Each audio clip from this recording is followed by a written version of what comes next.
Baik, kita lanjutkan lagi. Tadi masih sampai di macam-macam ekosistem.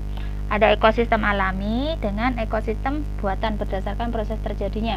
Yang alami tadi memang terbentuk secara alami tanpa campur tangan manusia, contohnya laut, hutan, atau sungai. Yang kedua ada ekosistem buatan yang memang sengaja dibuat oleh manusia. Tujuannya banyak, bisa untuk tempat wisata atau bisa juga untuk tempat rekreasi, misalnya akuarium, waduk, kolam. Kalau sawah termasuk ekosistem alami atau buatan? Ayo coba cari jawabannya ya.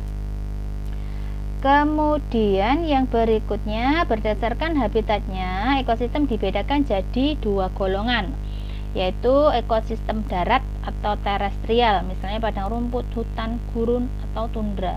Tundra itu daerah dingin dan tandus di kutub. Biasanya kalau tundra itu karena memang daerahnya dingin dan tandus, ya nggak bisa ditumbuhi oleh bermacam-macam tumbuhan, tidak bisa hidup.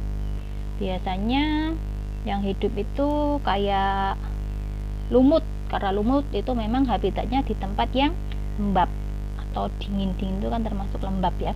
Kemudian yang kedua ada ekosistem perairan atau ekosistem akuatik. Nah, untuk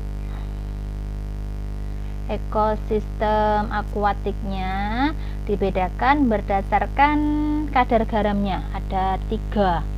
Yang pertama yang A, ada ekosistem air tawar. Kalau air tawar itu biasanya kadar garamnya rendah, misalnya danau, kolam, sungai. Kalau kalian pergi ke danau, ke kolam ataupun ke sungai itu, kalau kalian coba rasakan airnya kan kadar garamnya nggak ada, bahkan nggak terasa asin gitu ya. Yang selanjutnya ada ekosistem marin atau kadar garam tinggi, contohnya ya laut ya, samudra. Kalau kalian lagi liburan misalnya ke pantai, coba rasakan airnya, pasti asin. Biasanya asinnya pakai banget gitu ya karena memang dia termasuk kadar garam tinggi. Yang C, ada ekosistem estuarin, terbentuk karena bercampurnya air laut dengan air tawar, misalnya teluk, muara sungai, atau bisa juga rawa pasang surut. Tuh ya, beberapa jenis ekosistem perairan atau ekosistem akuatik.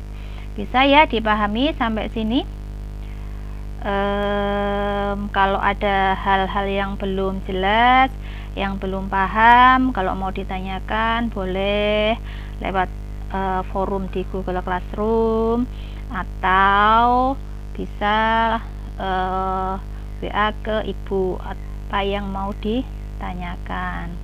Kemudian sampai sini cukup. Jangan lupa belajar, jangan lupa bahagia. Materinya dicatat, dirangkum. Oh ya, absen.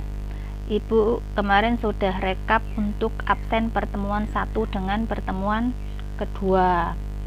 Sedikit sekali yang absen. Bahkan satu kelas itu untuk 2 kali pertemuan nggak ada 50%. Yang absen paling hanya beberapa orang, bisa dihitung dengan jari.